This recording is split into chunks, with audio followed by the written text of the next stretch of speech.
नमस्कार, मैं गोपाल शर्मा आज आपके सामने एक बार फिर से हाजिर हूँ। और मेरी आज की वीडियो जो है उस वीडियो में मैं आज आपको बताने वाला हूँ कि भारत का जो प्रमुख पर्वत है जिसको हम हिमालय के नाम से जानते हैं, उस हिमालय पर्वत की उत्पत्ति किस प्रकार हुई है। क्योंकि भारत की भौगोलिक स्थिति के आधार पर देखा जाए तो भारत की चाहे मौसम है, जलवायु है, कोई भी काम है तो उसमें कहीं ना कहीं हिमालय पर्वत का बहुत योगदान है। भारत की रक्षा करने में अगर कहें हम, शीतकालीन जो पवनें होती हैं जो कि चीन की तरफ से इंडिया के अंदर प्रवेश करती है, उन हवाओं से भारत में लोगों को सुरक्षित रखता है। लेकिन इस पर्वत का निर्माण कैसे हुआ, कब हुआ, इसके बारे में आज हम जानेंगे। तो सबसे पहले मैं आपको बता दूं कि दुनिया के ज्यादातर जो पर्वत हैं, चाहे वो रॉकी पर्वत है, यूराल पर्वत है, आदि पर्वत है, इन सब की जो दिशा है वो उत्तर से दक्षिण है। यानी कि उत्तर से दक्षिण का अर्थ ये होगा इस एंगल में है वो सभी पर्वत। और दूसरी बात मैं कहूं कि हिमालय पर्वत, इसका विस्तार पूर्व से उत्तर है, या कहेंगे पूर्व से पश्चिम है, यह भी कहा जा सकता है इसके लिए। ठीक है, तो इसका दुनिया का ऐसा एकमात्र पर्वत है इतना लंबा जो कि पूर्व से उत्तर की ओर फैला हुआ है। अगर इसकी हम भारत की आकृति के आधार पर अगर हम इसकी गणना करें तो क्या होगा कि इसका विस्तार कहां है, जम्मू कश्मीर, यानी कि जम्मू कश्मीर से लेकर के और ये हमारा अरुणाचल प्रदेश तक भारत में ये फैला हुआ है। ठीक है, जम्मू कश्मीर का जो हमारा इसका सबसे उत्तरी जिसको हम पॉइंट कहेंगे वो है नंगा पर्वत। क्या कहेंगे? नंगा पर्वत। वैसे तो ये एक पर्वत हिमालय की पर्वत शिखर है, चोटी है, लेकिन फिर भी हम इसको इसका सबसे अंतिम छोर मानते हैं इंडिया। ठीक है, और अगर हम बात करें अरुणाचल प्रदेश की तो अरुणाचल प्रदेश में इसका आखिरी है नामचा वारवा। यानी कि जो अरुणाचल प्रदेश है उस अरुणाचल प्रदेश के अंदर जो अंतिम इसकी सीमा है वो है नामचा वारवा के नाम से। ये तो हुआ भारत में इसका विस्तार, लेकिन हिमालय पर्वत केवल भारत में ही स्थित नहीं है, इसकी बहुत सी श्रेणियां हैं जो भारत के पड़ोसी देशों में भी फैली हुई है। क्लियर है सभी को? अब इसको हम कहेंगे कि इसका दोनों सिरों पर, चाहे वो उत्तर का सिरा है चाहे वो पूर्व का सिरा है, इन दोनों सिरों पर यह हिमालय पर्वत दक्षिणवर्ती मोड़ बनाता है। दक्षिणवर्ती मोड़ का अर्थ क्या है कि ये सिरे इसके नीचे की ओर झुक रहे हैं। क्या है समझ में? कि पूर्व दिशा की ओर भी इसके आखिरी जो सिरा है वो नीचे की ओर मुड़ा हुआ है, और इधर भी ये वाला जो सिरा है ये भी नीचे की ओर मुड़ा हुआ है। क्लियर है सभी को? अब इसमें आप क्या कहोगे कि इसमें देखिए, इसको पूर्वी भारत में अलग अलग नामों से इस हिमालय को जानते हैं, जैसे पटकोई भूम, जिसको अरुणाचल प्रदेश में जो पहाड़ियां हैं वहां पर हिमालय को पटकोई के नाम से जाना जाता है। उसके नीचे अगर हम चले तो नागालैंड में अगर हम आते हैं तो नागालैंड में हिमालय की जो पहाड़ियां हैं उनको नागा पहाड़ियां कहा जाता है। मिजोरम में और मणिपुर में भी अगर हम आते हैं तो वहां भी हिमालय की जो पहाड़ियां हैं उनको मिजो पहाड़ियां और मणि पहाड़ियों के नाम से जानते हैं। क्लियर है सभी को? और इधर की अगर हम बात करें, ये देखिए इधर की अगर हम बात करते हैं तो ये क्या है, जम्मू कश्मीर से भी ये दक्षिणवर्ती कोण की ओर हिमालय पर्वत मुड़ रहा है। मुड़ रहा है मतलब इसका कुछ विस्तार जम्मू कश्मीर के बाद पाकिस्तान में है और कुछ विस्तार इसका अफगानिस्तान में है। पाकिस्तान में जो हिमालय पर्वत का विस्तार है उसको हम सुलेमान, क्या कहेंगे, सुलेमान पर्वत के नाम से जानते हैं। और इसी हिमालय की जो कुछ श्रेणियां अफगानिस्तान के अंदर स्थित हैं उनको हम क्या कहेंगे, हिंदू कुश की पहाड़ियां, हिंदू कुश पहाड़ियां, क्या कहेंगे इनको हम, हिंदू कुश की पहाड़ियां। ये तो रहा भारत में इसका विस्तार कैसे है। अगर हम भारत की बात करें, ध्यान दें थोड़ा सा, तो उत्तर से लेकर के पूरब तक जो इसका विस्तार है वो है 2500 किलोमीटर। कितना है? 2500 किलोमीटर तक यह फैला हुआ है। और भारत में अगर इसके विस्तार का क्षेत्रफल निकाला जाए तो वो क्षेत्रफल बनता है इसका 5 लाख वर्ग, क्या बनेगा? 5 लाख वर्ग किलोमीटर। क्या बनेगा? 5 लाख वर्ग किलोमीटर। क्लियर है? उसके बाद हम चलते हैं कि इसका निर्माण कैसे हुआ। तो ये एक कुछ समय पहले की हुई घटना नहीं है या हुई घटना नहीं है। ये जो प्लेटों के आधार पर भारतीय जो उपमहाद्वीप है, अब हम इनको साफ करते हैं। उसके बाद की बात बताएं कि भारत का विस्तार प्राचीन काल में इतना यहां तक नहीं था। ये वाला जो हिस्सा है वो भारत का था ही नहीं। भारत जो था वो केवल कुछ इतना ही था। क्या क्लियर है सभी को?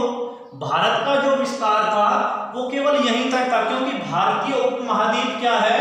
अफ्रीका की जो प्लेट है, भारतीय उपमहाद्वीप यहां नहीं था। यह अफ्रीकी जो प्लेट है, अफ्रीकी प्लेट से टूट करके आई थी। ये प्लेट जो भारतीय उपमहाद्वीप है अफ्रीकी प्लेट से टूट करके आई थी। और इसकी जो गति है, चलने की जो प्रक्रिया है, जो कि बहुत धीमी प्रक्रिया है, वह भी उत्तर की ओर चल रहा है। अगर मैं आपको ये बात कहूं तो ये भी ध्यान दें कि वर्तमान में भी जो भारतीय उपमहाद्वीप की जो प्लेट है वो प्लेट अभी भी उत्तर की ओर चल रही है। कहां चल रही है? उत्तर की ओर। और इसका निर्माण कब हुआ, कैसे हुआ, तो मैं आपको बताता हूं अभी कि भारत में जो ये प्लेट थी, इस प्लेट को हम गोंडवाना लैंड, गोंडवाना लैंड, और इसके ऊपर की जो प्लेट थी, जो अब ये ध्यान देने योग्य बात है थोड़ा सा कि इसके ऊपर की जो प्लेट थी उसको कहेंगे हम अंगारा लैंड। क्लियर है सभी को? अब ये देखिए, ये अंगारा लैंड का हिस्सा है, ये गोंडवाना लैंड का हिस्सा है।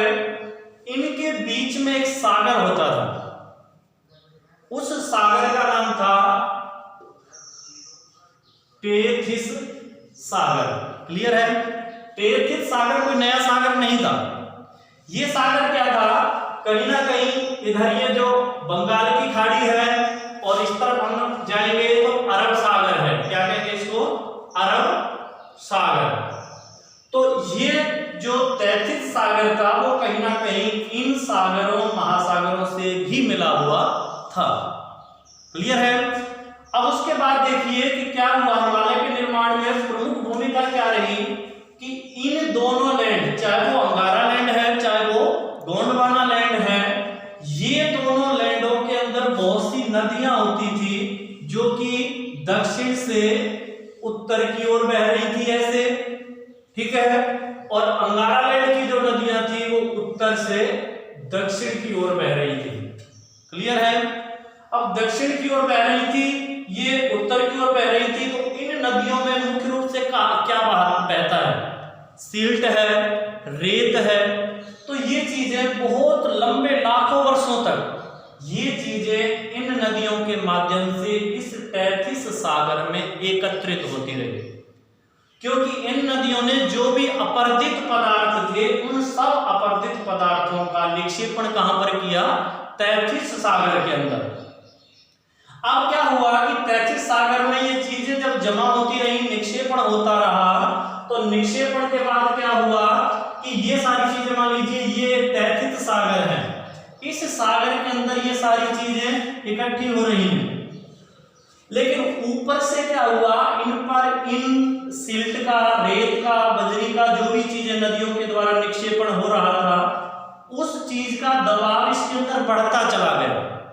बढ़ता चला गया का अर्थ है कि ये चीजें नीचे की ओर और बढ़ती चली गई। क्लियर है? अब ये देखिए कि नीचे की ओर जब ये चीजें और गई तो इसमें फिर और ज्यादा अपर्दित जो पदार्थ थे वो एकत्रित होते रहे।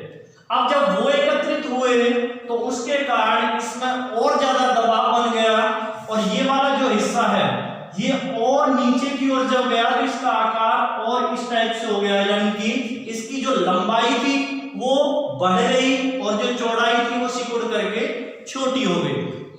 क्लियर है। अब ऊपर से हम आम भाषा में देखा जाए तो किसी चीज में अगर हम उसकी लिमिट से ज्यादा कोई चीज उसके अंदर प्रेशर डाल के डालते हैं या दबाते हैं उसको, तो उसकी क्या होगा, नीचे की लेंथ तो बढ़ जाएगी लेकिन ऊपर का जो फैलाव है वो कहीं ना कहीं कम होगा उसका। वही इसके साथ हुआ हिमालय पर्वत के साथ। अब उसके बाद क्या हुआ कि जब ये ऐसे नीचे सरक गया तो इधर से इन दोनों लैंडों का इसके ऊपर क्या हुआ, दबाव बढ़ता गया। एक इधर से दबाव डाल रहा है, इधर से दबाव डाल रहा है, तो क्या होगा, जो अंदर की वो चीजें हैं वो निकल करके ऊपर भागने का प्रयास करेंगी। ठीक है। नीचे से अगर आप किसी चीज के ऊपर दबाव डालोगे, चाहे बैलून लेकर के देखें तो बैलून के निचले सिरों को अगर आप दबाते हो तो उसकी हवा कहां जाएगी, ऊपर की ओर जाएगी। क्लियर है। ऊपर जाएगी तो क्या होगा, उस हवा के अंदर थोड़ा सा क्या हुआ, हवा के कारण या दबाव के कारण क्या हुआ, उसमें वलय पड़ने लगे। वलय का अर्थ क्या है कि उसमें कुछ मोड़ पड़ने लगे। जैसे हम कपड़े को निचोड़ते समय उसमें वलय पड़ते हैं, बल पड़ते हैं, उस कारण उसमें क्या हुआ, वो चीजें निकल करके ऊपर की ओर उभरने लगी। नीचे के दबाव के कारण ये सिल्ट है, मिट्टी है, कंकड़ पत्थर जो भी चीजें थी वो चीजें ऊपर की ओर निकलने लगी। और मुख्य रूप से क्या हुआ निकलने के कारण, अब ये देखिए दोनों सिरे जो हैं, ये वाला सिरा और ये वाला सिरा, इन दोनों सिरों पर क्या हुआ कि जो वलय है उनका प्रभाव अधिक रहा। जो बीच की जमीन थी या बीच का जो हिस्सा था वो हिस्सा अभी भी समतल अवस्था में ही ऊपर उठा। क्लियर है तीनों चीजें। अब देखिए इसके कारण क्या हुआ कि हमारा जो इधर वाला हिस्सा है, ये वाला, क्लियर है, ये और ये तीन पार्ट में क्या हुआ, इसका बंटवारा हो गया। बंटवारा हुआ तो क्या हुआ कि ये तीन भागों में ये वाला जो हिस्सा था वो हिमालय के नाम से जाना गया, जो कि भारत के उत्तर भाग में है। ठीक है। ये वाला जो बीच का हिस्सा था इसको तिब्बत का पठार कहा गया, जो कि मुख्य रूप से कहां है, तिब्बत का पठार। क्या कहा गया, तिब्बत का पठार। तिब्बत का पठार मुख्य रूप से कहां पर है, जो कि चाइना के अंदर है। तीसरा जो हिस्सा था उसको कहा जाता क्यूमिन की पहाड़ियां।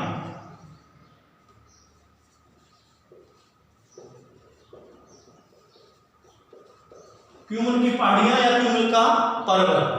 तो इन तीनों का इस वलय पड़ने के कारण क्या हुआ, निर्माण हुआ। अब देखिए निर्माण कैसे हुआ कि निर्माण हो गया, भारत में इसका प्रमुख योगदान है। भारत में इसकी जो हिमालय पर्वत है इसको कुछ अलग अलग नामों से भी बांटा गया है कि भारत में जैसे ट्रांस हिमालय है, बृहद हिमालय है, लघु हिमालय है, शिवालिक है, तो इस नाम से अलग अलग जानते हैं। तो क्या हुआ, इस उत्तर भारत में यहां पर इस हिमालय का निर्माण हुआ, उत्तर भारत के ऊपर इधर तिब्बत का पठार बना और क्यूमिन की पर्वत बना। ठीक है। और इसका मुख्य जो हम किस आधार पर इसको बांटते हैं, इसका प्रमुख आधार हमें मिलता है कोबर का एक सिद्धांत। क्या कहेंगे, कोबर का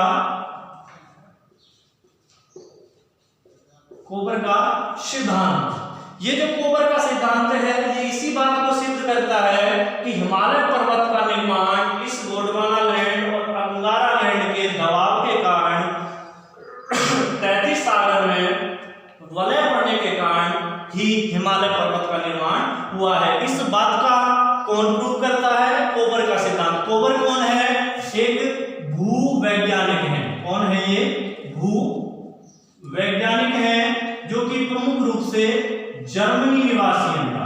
कहां से है ये, जर्मनी के निवासी हैं। कहां से हैं ये, और इस पूरी प्रक्रिया को कब पूरा हुआ, लाखों अल्प कहा जाता है, उसमें